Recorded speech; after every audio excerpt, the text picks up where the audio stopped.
And welcome to the Ostomy Studio. My name is Sarah Russell and I'm a clinical Pilates teacher. This video is essential viewing before you do any of the on-demand or live classes with me. In it, I'm going to talk about the principles of Pilates in the context of having a stoma and make sure that you understand the movements and the positioning that's really important before we get into any of the classes. So at any point in any of the classes, if you feel a kind of pressure or doming or kind of uncomfortable feeling around your stoma, then that's just a sign to just stop the exercise, to back off a little bit and just acknowledge that maybe that exercise is just a little bit too challenging for you at the moment. So that's the kind of key thing to think about. So please watch this carefully and just drop me a message if you have any concerns or you have any questions. So let's talk about what Pilates actually is. Pilates is all about concentration, precision of movement. It's slow and controlled and it brings awareness to your body. It's not just about doing core abdominal exercises, it's about connecting up the whole body. So the way in which we walk, we move, our posture of our shoulders, our ribs, our abdomen, and even all the way down into our legs and our feet. So it's a whole body movement program. And the reason clinical Pilates is so great for anyone with a stoma is it's very gentle.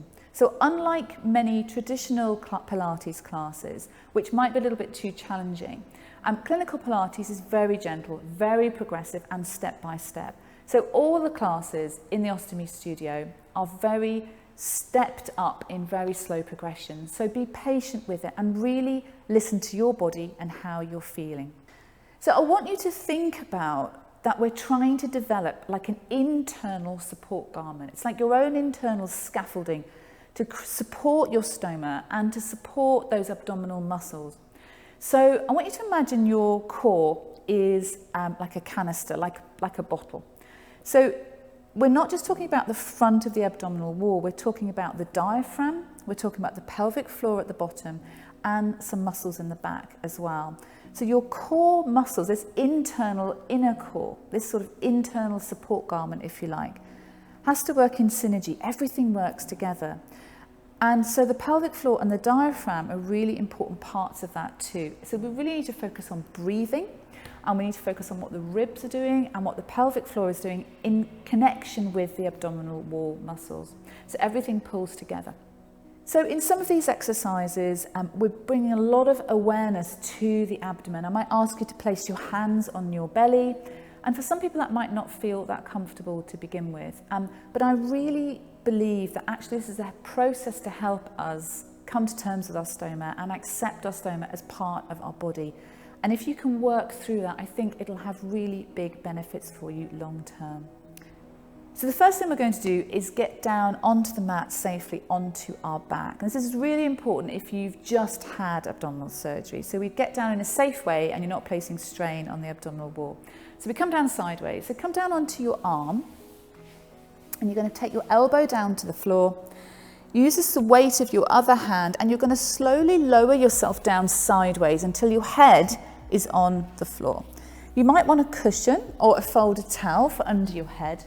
And then we roll over onto our back. Now we're going to start by getting into what we call our Pilates rest position. So we're going to have our feet flat, our knees bent. Bring your feet and ankles close together. Turn your feet into a V shape and then line your heels up with your toes. And this is your neutral position for your feet. So we don't want them too close to your bottom, we don't want them too far away. You just want to feel relaxed. So it puts your pelvis in a nice position. Have your arms by your sides, and we're just going to relax in this position. I want you to feel like your pelvis is sinking into the mat. I want you to feel like your ribs are sinking into the mat, your shoulder blades are sinking into the mat, and everything is just relaxing. There's no tension anywhere in your body. No tension in your neck. Be aware of sort of gripping through your neck and just relax. This is our Pilates rest position, so just remember what this feels like. The next thing we're going to do is work on some breathing. So we're going to think about breathing through the diaphragm. Remember that the diaphragm is connected with these deep abdominal muscles and the pelvic floor. So it's really important not to breathe into this higher part of the chest. We want to breathe using the diaphragm. So we're going to put our hands around our rib cage. Relax your shoulders and take a nice breath in, into the ribs, and then exhale and feel the ribs come together. So you get the feeling of your rib cage being an umbrella. So we open the ribs and we close as we inhale and we exhale. So be aware of where that breath is coming in your body. So breathing in and breathing out. Breathing in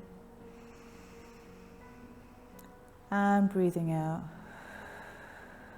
And as you exhale, just start to feel the ribs pulling down a little bit more actively, and you can feel some engagement through here.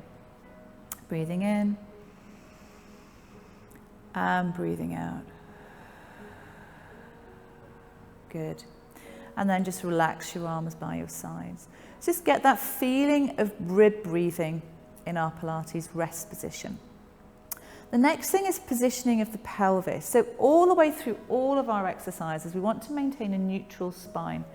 Sometimes in Pilates and exercise classes, we're encouraged to sort of push the back into the mat. And actually this isn't the correct thing to do. We need to be able to maintain a neutral, comfortable, relaxed spine. That feels different for everybody. So instead of pushing the back into the mat and holding that, we're going to create this neutral spine position. But to do that, we first need to do what we call centering. So we're going to imagine we've got a marble on our belly between the pubic bone and the navel. And the marble is just sitting there inside a diamond of our hands. So place that diamond on your tummy. Fingertips are facing down towards your pubic bone. Thumbs are in your navel.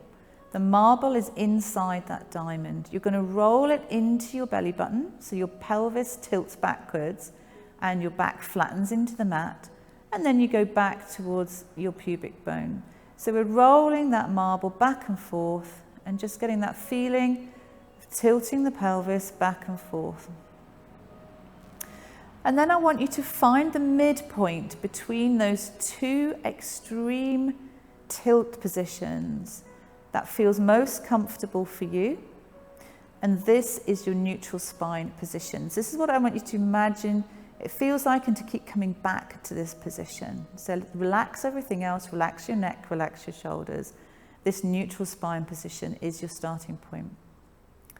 Now the next thing is to think about connecting up those deep abdominals and the pelvic floor. So just put your fingertips on your hip bones and just work into your abdomen. So come in an inch. And I want you to feel those deep abdominal muscles. This is the transverse abdominis muscle that we're sort of looking for. So I want you to imagine that you've got an internal corset or some kind of internal belt, and you're just going to do it up a couple of notches and tighten it up.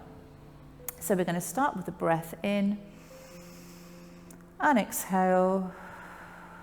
And you're just going to tighten up that corset, tighten up that belt, this low part of your abdomen, so it's slung around here. You should feel the muscle contracting under your fingers. Hold it for a second and then let it go. So no one can see this, there's no real movement on the outside, it's a deep internal exercise. So breathing in and breathing out. And to the end of that exhale, you start to tighten up that belt and feel that connection of those muscles. Now this time we're going to bring in the pelvic floor as well. So the pelvic floor is that sling right at the bottom of your pelvis. And you might feel like, depending on the type of surgery you've had, it's going to feel very different. but I want you to get a sensation that you're kind of drawing it up inside you and just getting some contraction there. So you might feel like you want to stop yourself from having a wee, or stop yourself from breaking wind, or imagine what that would feel like. So we're going to breathe in and exhale, and just start to draw that pelvic floor up at the same time as you connect with these deep abdominal muscles. So it's not a strong, hard contraction. I just want you to get a sense of that muscle connecting. And then relax. Don't worry if you don't get that straight away. It can take a bit of practice. It's very much a mind-body-muscle connection. So just keep practicing it if it's not coming naturally to you to start with. But when I talk about bringing a bit of connection and contraction to those deep abdominals, that's what I'm talking about. So we just tighten up that belt notch, bring in a bit of awareness and create some stability using those deep abdominal muscles and pelvic floor. So let's just stay nice and relaxed. Bring our arms down by our sides. So the next part is to think about our rib placement. So bring your arms up above your chest with your hands facing each other. And we're just going to take our arms above our head and then bring them back. I want you to think about having your ribs stay connected down onto the mat. So it's really important that you don't let your ribs lift and follow your arms. We want to stay connected, so the ribs stay connected. Imagine you've got a little string with the bottom of your rib to your pelvis, and this stays connected. So as your arms go overhead, you've got the ability to keep the ribs connected down to the pelvis. So just practice that movement a few times and just get a sense of what's happening as your arms go overhead. Are your ribs lifting, or can you hold them down and stay connected? And just exhale as you lower your arms. So we inhale here and we exhale as the arms go away. Just keep those ribs connected down. Just get that feeling of that lovely movement. Now don't worry if you can't get very far with your hands, it's absolutely fine. The goal is not to get your hands right down to the floor. The goal is to keep the ribs connected to the mat. And then rest your arms back down. So just getting that sense of connection through the rib and the pelvis. So the next part is to bring those hands back up into this position. And now I want you to feel what's happening at your shoulder blades. So I want you to think about your shoulder blades really connecting into the mat. And then you're going to push your fingertips up towards the ceiling. And I want you to feel your shoulder blades peel away from the mat. And then you bring them back down. So we lift the fingertips to the ceiling and bring them back down. We lift the fingertips and we bring them back down. Keep the neck and shoulders relaxed. So it's what your big shoulder blades at the back are doing. That's what you're feeling for on the mat. So they lift away and then they connect back down. Now this connected position is what we're looking for. So you're now getting this sensation of the neutral spine, the rib being connected to the pelvis, and the shoulder blades being drawn back and connected with the floor. And this is now, so we're starting to build these principles of our positioning for good Pilates exercises. The final thing is our head and neck position. So if you feel like your chin is kind of poking up a little bit here, then think about having some kind of cushion or mat or folded towel underneath your head. So having our neck and head in alignment with our spine is also really important. So I just want you to imagine that you've got a torch on the end of your nose, and you're just going to draw a line of sort of like a light across the ceiling and back. So you're doing some head nods. So you're just drawing back and forth with that torch on the end of your nose. And then you're going to find the midpoint. So the torch is just pointing up towards the ceiling and you're nice and relaxed. So those are our 5 principles of Pilates. We've got our head alignment.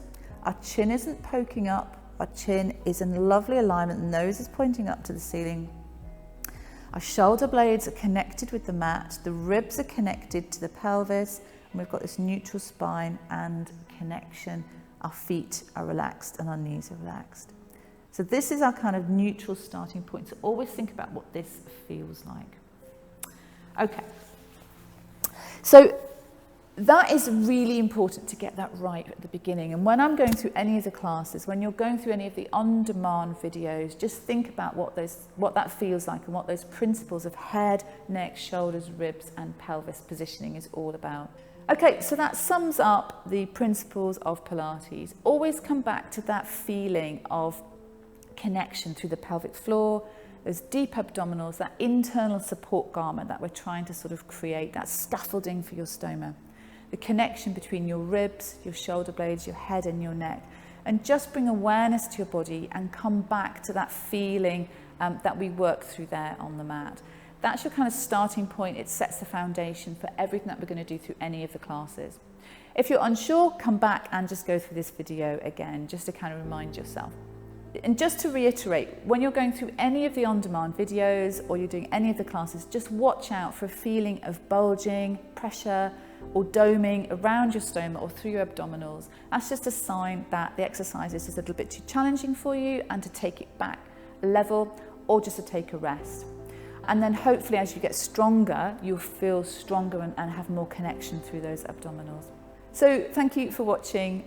When you're going through any of the videos or classes, it's really important to follow them in the order that I've set because they're very progressive and gentle and designed specifically to progress you to getting stronger in a very specific way. So if at any point you've got any questions, just drop me a message and don't hesitate to get in touch. So thank you for watching and thank you for being part of the Ostomy Studio.